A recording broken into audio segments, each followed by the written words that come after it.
আমাদের এই বাস জিপের যে শ্রমিক একজন শ্রমিক আছিল এখানে যে সোসাইটির যে টেন্ডার সিস্টেম যে অসীম দাস তাইলে প্রচণ্ডভাবে আমার এক শ্রমিককে আঘাত করে মাথা খিলি লাগছে, হসপিটালে এডমিট আছে, পাউটা বাইকে নিছে। আমরা সকালে মনে করছি একটা এফআইআর করছি।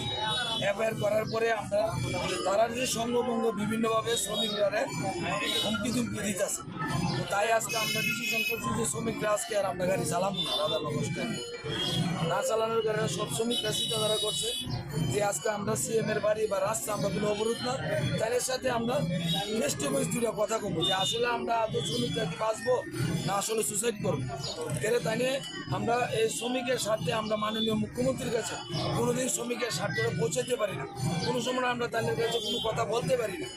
এই হলো আমাদের মেন মূল অন্তর। তিনোটা স্ট্যান্ডিয়ামের একটা টেন্ডার সিস্টেম, শ্রমিকের কোনো স্ট্যান্ড কোনো হিতে বা কোনো সংবিধানে টেন্ডার সিস্টেম হয় না, কোনো গাড়ি স্ট্যান্ডে কোনোদিন টেন্ডার হয় না।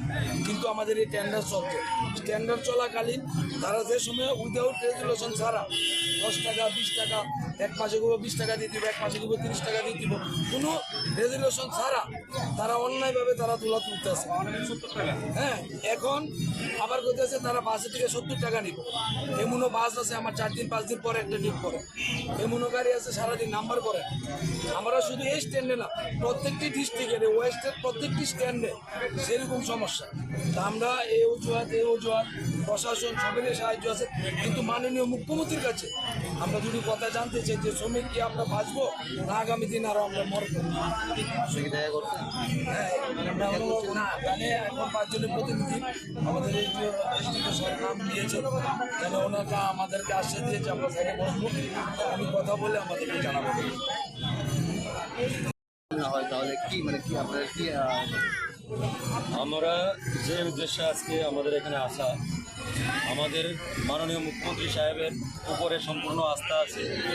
আমরা জানি যে ওনার কানে যদি গিয়ে আমাদের বার্তা পৌঁছায় উনি আমাদের সঙ্গে কথা বলবেন এবং শ্রমিকদের অনুদান দেবেন।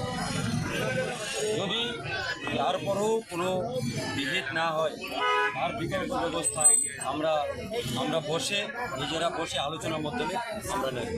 এখনও আমি কিছু বলতে চাইছি।